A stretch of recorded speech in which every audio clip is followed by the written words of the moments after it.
A ring counter is a circular shift register. In this type of counter, the output of the last flip-flop is connected back to the input of the first flip-flop, creating a closed loop for data circulation. Here is the circuit diagram of a 4-bit ring counter. It consists of 4D flip-flops, labeled FF0, FF1, FF2, and FF3. The clock signal is connected to each flip-flop. The output Q of each flip-flop is connected to the D input of the next flip-flop in the chain. Notice that the output of the last flip-flop Q3 feeds back to the input of the first flip-flop D0. This feedback connection is what creates the ring. The outputs are labeled Q0, Q1, Q2, and Q3.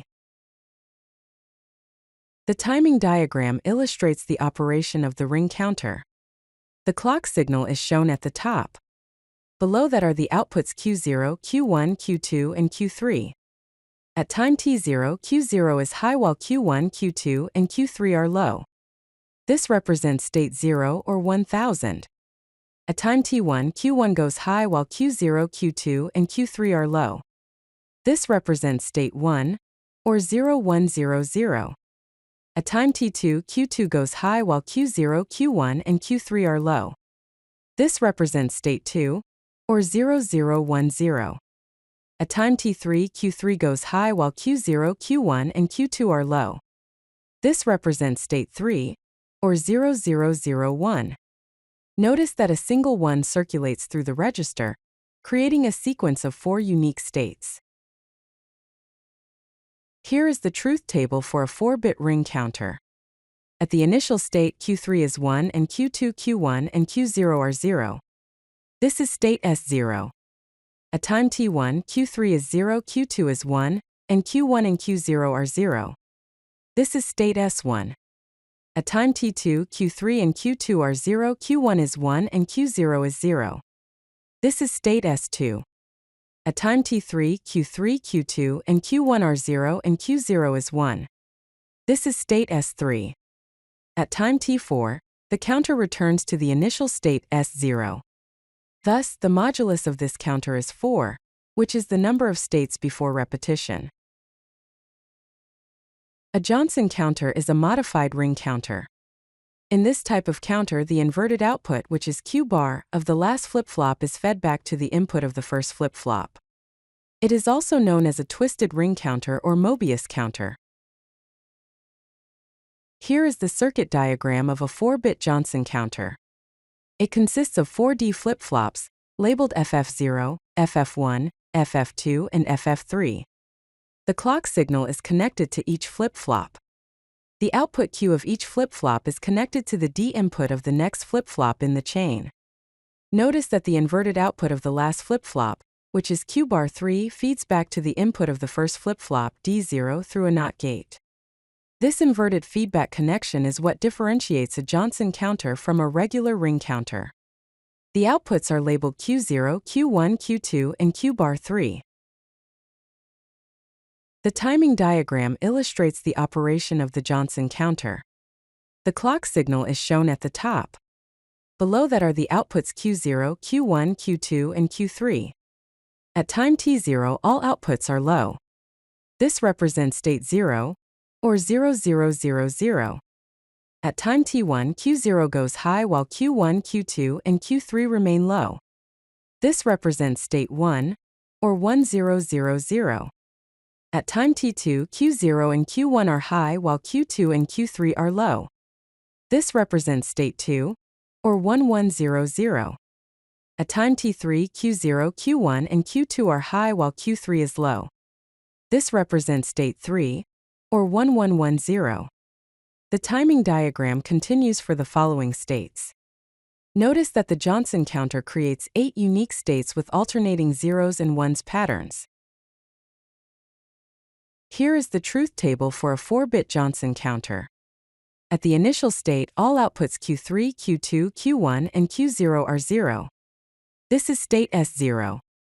At time T1, Q3 is 1 and Q2, Q1, and Q0 are 0. This is state S1. At time T2, Q3 and Q2 are 1, and Q1 and Q0 are 0. This is state S2.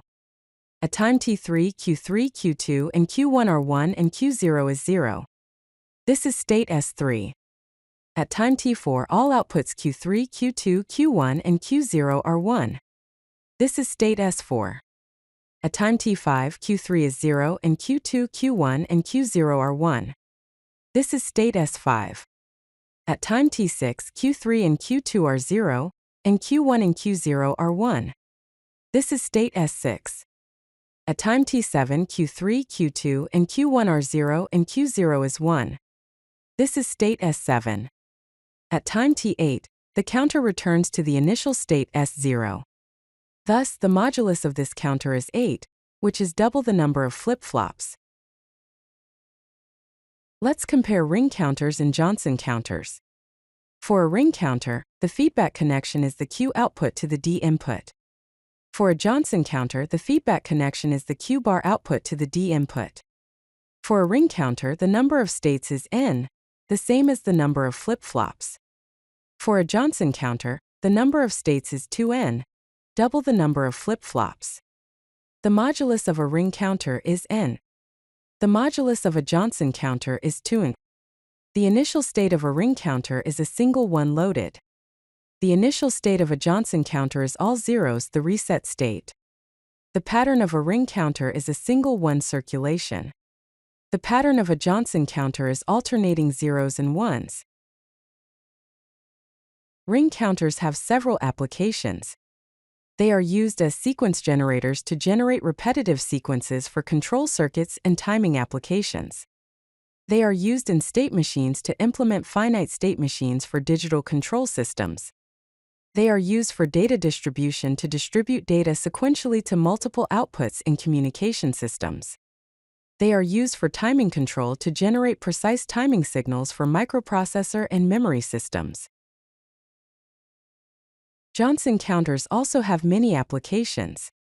They are used as frequency dividers to divide the input frequency by 2n factor for clock generation circuits. They are used as decade counters to create decimal counting systems with decode logic for display applications.